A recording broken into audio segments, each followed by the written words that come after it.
Саламатсыздар ма, құрметті оқушылар? Мен Дубант Нұржан Бақыттылы химия пәнінің мұғалімімін. Химия сабағына қош келдіңіздер. Бүгінгі сабағымыз негіздер. Бүгінгі сабағымыздың мақсаты негіздердің жіктелуін, қасиеттерін білу, суда еритін және суда ерімейтін негіздердің химиялық қасиеттерінің ерекшеліктерін ажырата білу, негіздердің алыну реакция теңдеулерін жаза білу. Енді осы мақсатқа жету үшін мұқият тыңдаңыздар. Негіздер дегеніміз бір немесе бірнеше гидроксотоппен байланысқан металл атомынан тұратын күрделі зат. Негіздерді гидроксидтер деп те атаймыз. Гидроксотоп бұл OH тобы, ол бір валентті. Егер металдардың валенттілігі ауыспалы болса, онда рим цифрымен оның валенттілігі көрсетіледі. Мысалы, темір 2 гидроксиді, ферм OH 2 еселенген. Темір 3 гидроксиді, ферм OH 3 еселенген.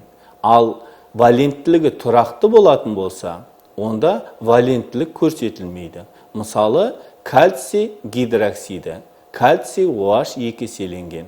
Алюминий гидроксиді, алюминий OH 3 еселенген. Негіздердің жіктелуіне келетін болсақ, негіздер екіге жіктелінеді. Суда еритін, суда ерімейтін. Суда еритін негіздерді сілтілер деп атаймыз. Оларға натрий гидроксиді, калий гидроксиді, кальций гидроксиді, литий гидроксиді сияқты гидроксидтер жатады екен.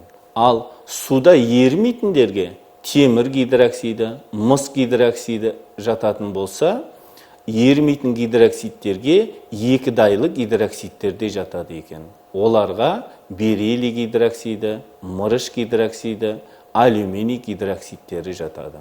Негіздердің алынуына келетін болсақ, сілтілік металдар сумен өзара әрекеттесу нәтижесінде негіздер түзіледі. Мысалы, натрий металын суға салатын болсақ, натрий гидроксиді және сутегі газы бөлініп шығады. Екінші алыну әдісі, негіздік оксидтер сумен өзара әрекеттескен кездері негіздер пайда болады.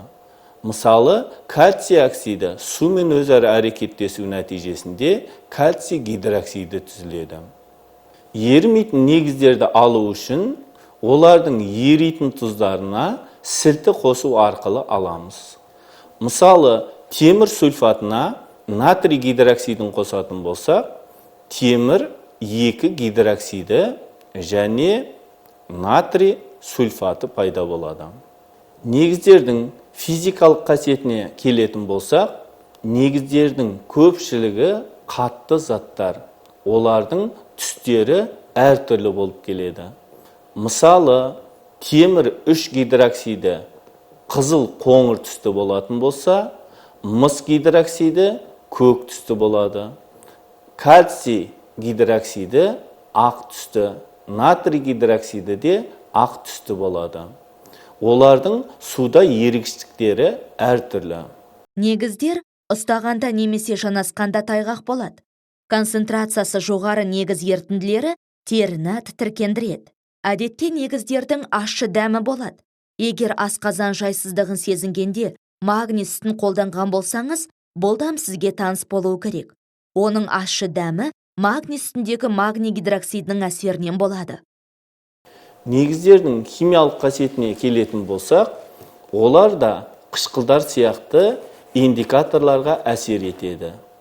Мысалы, лакмустың түсі көк болатын болса, метил оранжның түсі сары түсті, ал фенолфталеннің түсі малина түсті болады екен.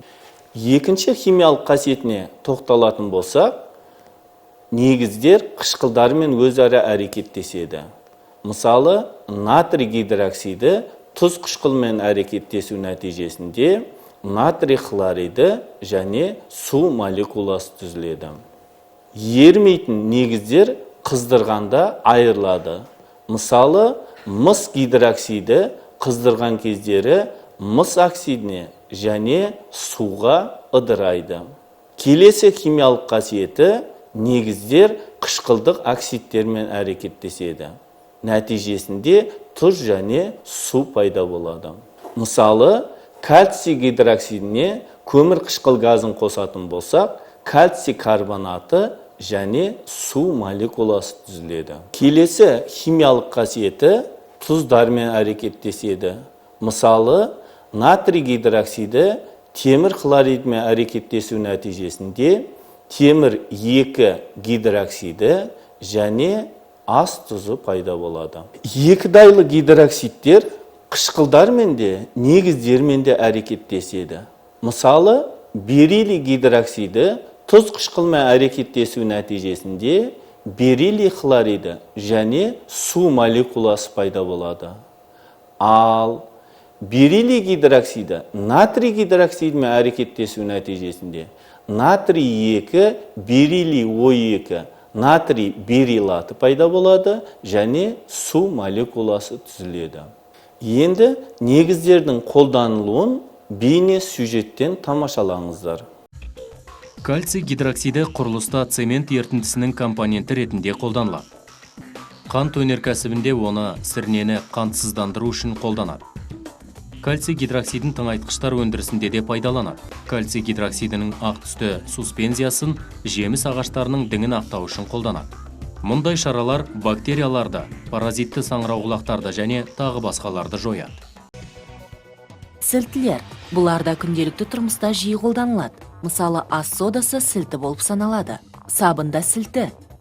Жабайы аралар бізгегінен сілті бөлінеді. Қауіптілігі жағынан кейбір сілтілер қышқылдардан артық болмаса кем түспейді. Сілтілер ағаш, пластик немесе матаны оп-оңай күйдіреді.